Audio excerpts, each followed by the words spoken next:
সুপ্রিয় ছাত্রছাত্রী, তোমরা যারা ক্লাস 7-এ পড়ছো তাদের 5.6 যে অনুশীলন রয়েছে সূচকে, এই সূচকের অনুশীলনের এই অঙ্কগুলো খুব গুরুত্বপূর্ণ অঙ্ক। তো চলো শুরু করি।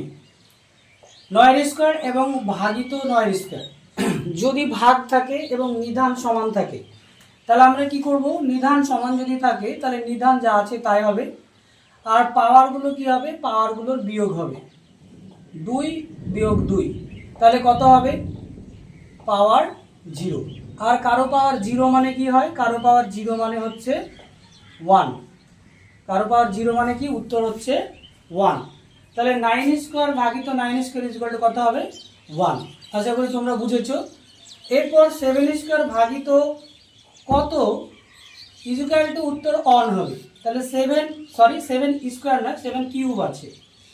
তাহলে 7-এর ওপরে কিউব আছে, তাকে যদি আমরা 7 দিয়ে ভাগ করি, 7-এর ওপর কিউব দিয়ে ভাগ করি, তাহলে দেখো এর অ্যান্সারটা কি হবে?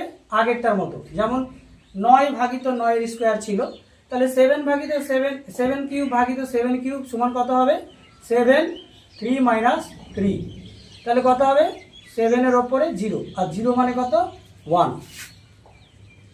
তাহলে এখানে হবে 7-এর ওপরে কিউব। এরপরে দেখো 11-এর উপরে 0 আছে। আমরা 9-এর উপর 0 সমান কত লিখেছিলাম? 1। আবার 7-এর উপর 0 সমান 1 লিখেছিলাম। তাহলে 11-এর উপর 0 মানে হচ্ছে অ্যান্সার আমাদের 1। এবার দেখো এখানে 1 উত্তর আছে, 13-র কত সূচক বসবে? তাহলে 1 হবে। তো আমরা একটু আগে শিখলাম যে 0 কারো সূচক থাকলে পরে তার উত্তর কত আসে? 1 আসে। এটা খুবই ইজি ছিল। এরপর দেখো এটা তো 1 আছে এবং এইদিকে লেখা আছে -13-র ওপরে সূচক। তাহলে -13-র ওপরে সূচক কত হবে? 0। 0 হলে আমাদের অ্যান্সার হবে 1। তো এই ছিল তোমাদের 5.6 সূচকের অঙ্কগুলো। যদি অঙ্কগুলো ভালো লাগে বন্ধুদের সঙ্গে শেয়ার করো, ভিডিওটাকে লাইক এবং অবশ্যই শেয়ার করবে। আর চ্যানেলটিতে সাথে থাকার জন্য চ্যানেলটিকে অবশ্যই সাবস্ক্রাইব করবে। Thank you for watching this video.